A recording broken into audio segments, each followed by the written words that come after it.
This doesn't give him points. This is how the game should have been 5 years ago. 250 new animations should not just be for NFL 25. It should be every year. So EA, you do realize that you literally just created a mechanic that only the QC guys can benefit from, or anyone else that deals with low ping. So let's take a look at the NHL 25 official gameplay trailer deep dive. And first things first, if it is going to be a deep dive, why is it less than 5 minutes long? And yet again, we're hit with the not all images appear in game in a gameplay trailer deep dive. Okay, I already kind of skipped through this a little bit earlier. Welcome, I'm Mike Engelhart, and this is the EA so I kind of know what's coming. Gameplay deep dive. Today, we're going to take a look at Ice Cube. Yeah, Ice Cube, baby. Shpaki Intelligence. Features, including the next evolution of Chell's skating system. Gonna release an album next week. Next gen vision control, empowered AI, and the new set of reactive actions. Plus, the dynamic and deadly new skill. Oh, and don't forget the skill-based one-timers. More like ping-based one-timers, but okay. And more technical than ever before, which is why we turn to them and our cover stars, the Hughes brothers, as inspiration. Is this what they mean by not all images appear in game? That's probably what it is, right? Is an evolution of Chell's skating system that allows you to create okay, so vision control on the ice using the LT button to sort of pivot towards the net and also do this. I do like these animations. These are actually kind of nice. I don't understand why it took us till NHL 25 for us to see this. Like before, they had the it was like the stride D. You could press on the left bumper, and it was like that little 1-2 movement to the side at like a standstill, basically. Now it looks like you can actually move sideways while holding LT and keep that stride going. And a user-initiated skating mode. It's not just for like one deke. Yeah, this was ridiculous. But now you can actually do this and it looks more authentic. But then again, why is it NHL 25? This is something that should have been in the game 5 years ago when NHL 19 had like a skating overhaul. These animations should have been something implemented from 19 to now, not getting it now, because they completely screwed up then how they wanted to do it back then. Because the way they did before, the LT button should have never been a pivot away from your opponents. It should have been facing towards the net, just like anything else. When you go into the controller settings, the LT button is literally vision control. So it was not just for defensive purposes. It should have been for offense when you have the puck. Now, walk the blue line to help create space on I mean, it is cool walking the blue line. Puck carrier, thread the needle through an opponent's defense, and I'm assuming it's for defense too. Goal for better shot opportunities. For example, yeah, so this is nice. These are more authentic. You actually see guys like Nathan McKinnon doing that, Quinn Hughes doing that. But it's like, again, this doesn't give them points, because this is how the game should have been 5 years ago.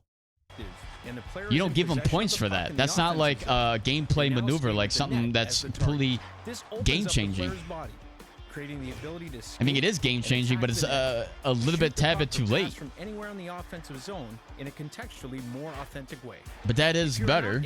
I mean, yeah, but you see how quick they're like moving. On the offensive side, I mean, they did say agility was going to be like enhanced for at least the Will Chubb builds. But I'm assuming that's going to be across the board as well. More accurate pass pickups and blends nicely with the new skill-based one-timers.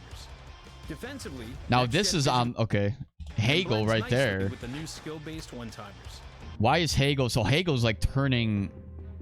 He's like facing Braden Point. Actually, no, he's facing towards the point, not Braden Point. Is there like a separate animation? Like, is LT still essentially a thing where you could still back skate with the puck facing away from the net? Is that something that is still in the game, or I guess brought back into the game because they got rid of it in NHL 24, and then they're like, well, we're gonna add it again in NHL 25, like it's something brand new. That's not pressing LT, is it? What Hagel's doing, because he turned his back instead of facing towards the net with what he would have done if he was pressing LT. Now, is that just because he's a left-handed player? I don't know. That's something we're gonna have to figure out once we see it. But yeah, that's not vision. That's not what they're trying to talk about. That's not the vision control. He's facing away from the net now. Vision control gives you more control to face up to now that is nice. When you're playing defense, you actually have the same like shuffle animation sideways now. So now he can skate, face the player, keep square to the player, and he can block a shot like that instead of like turning and having the like shot blocker have like your body sideways trying to block it essentially. Now he can actually stay square and follow somebody. This allows for more And that predictable will actually make defense a lot better because we're not going to be turning and facing away, having our head no longer looking at the player that's passing. and Now you can actually stay square to the puck and see the puck coming towards your guy. That's going to make defense way better, way easier this year. I mean, that is perfect. That's how you want to play. Read that right there. In any of the previous NHL, he would have had to turn and sort of have his blade there facing, like his head would have to have looked to the right to see that pass coming. Now he can actually just stay square and use his body to like see it, and his stick will already be there. Passing lanes or poke check the puck off the opposition stick. Yeah, that's nice. This is nice. But again, this doesn't give him points in my book. This is something that should have been in the game a long time ago, where it should not be something totally innovative now.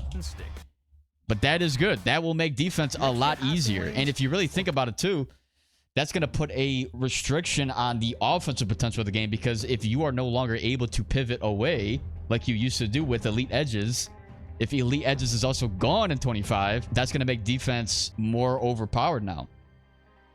Because now you don't have to, it's no longer about being able to just stay inside. You can literally keep square to the inside. It's going to be more positionally sound when it comes to defense. And that's going to be probably what's going to allow you to play more successful defense. Off the opposition stick. I mean, that's not going to be, that's not hard to defend Jensen right there. Before, guys would be bouncing off the board, spinning back and forth. Now it's like you can literally just stay square to that.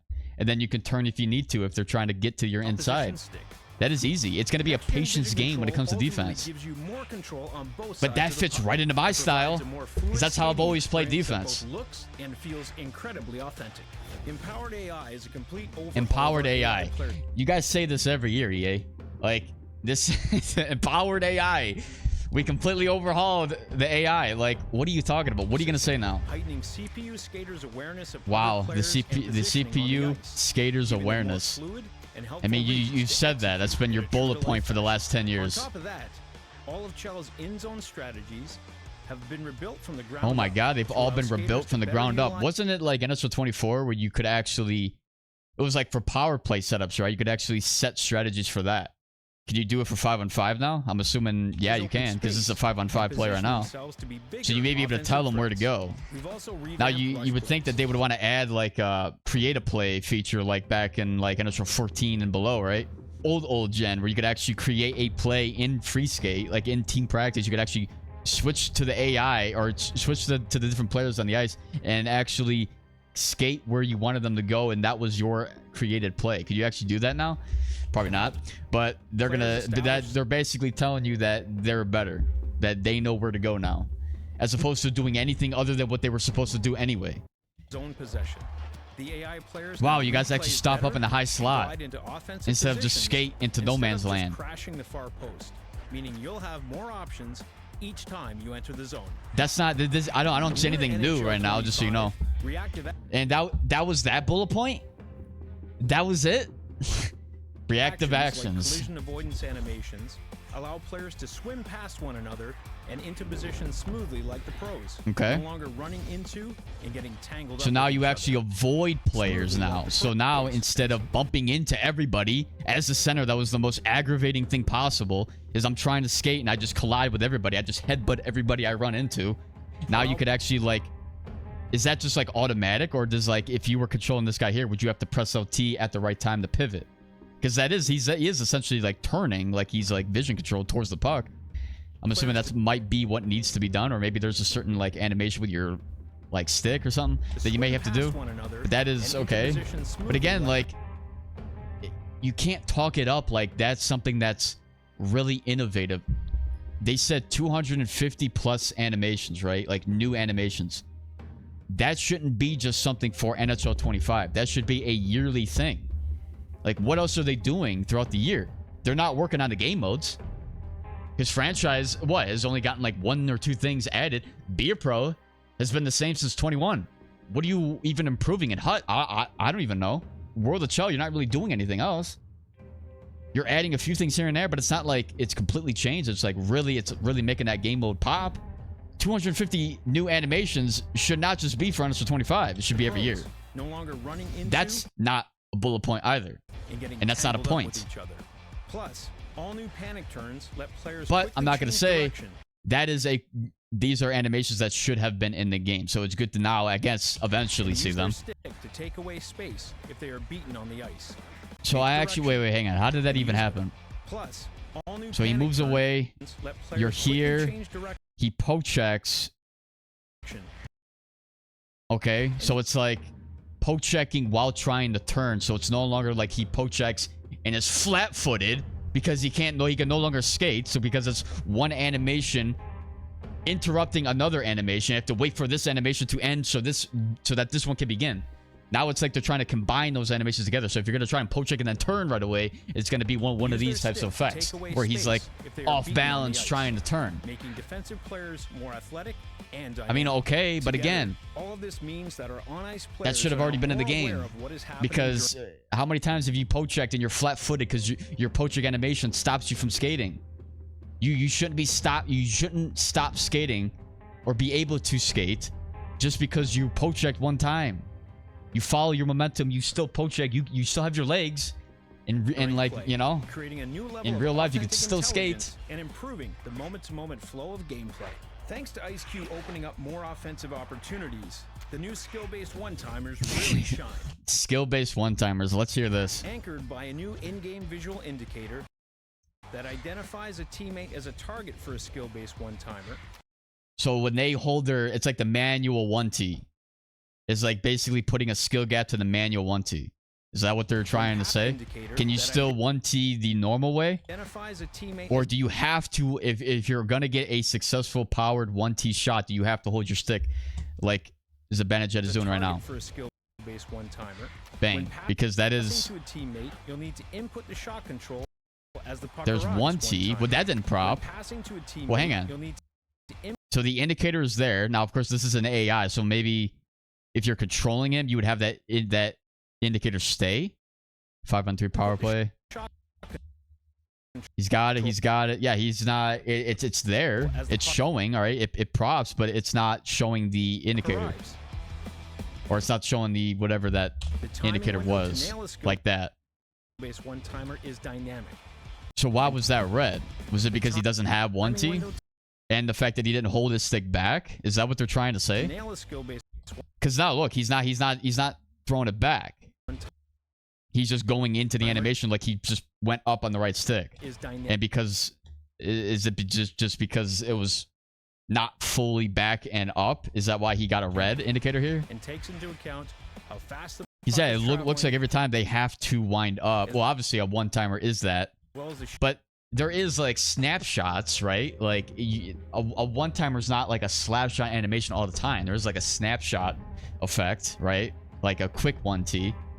It's not like it's any less powerful. It's just not the full length of a actual 1T. Like the 1T X factor. If timed correctly. Yeah, so okay, hang on. As well as the shooter's abilities. So here he shot it.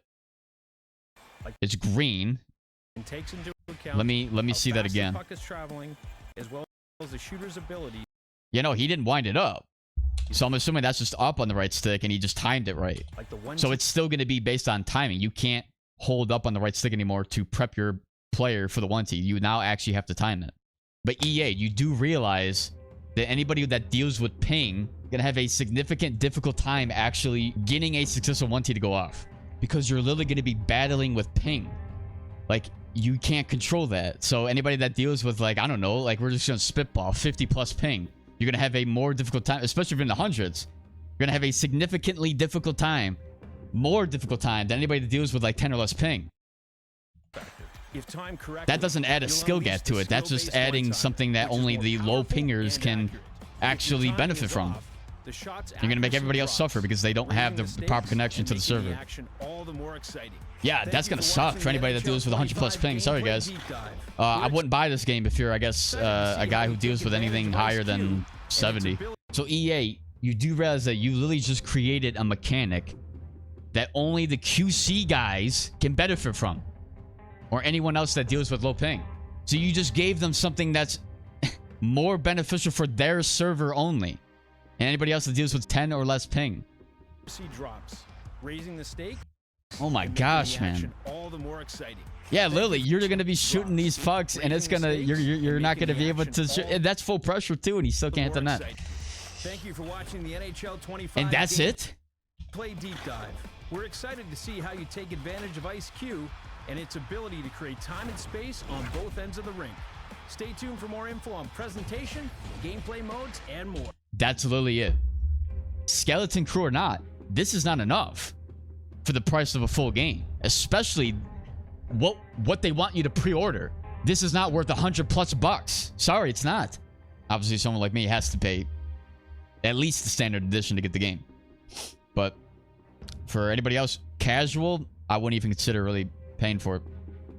Even if you're competitive, I wouldn't recommend the deluxe edition just for 7 days early access. I mean, it is kind of ridiculous for that, man. Let me know what you guys thoughts down below. I'll see you guys in the next one.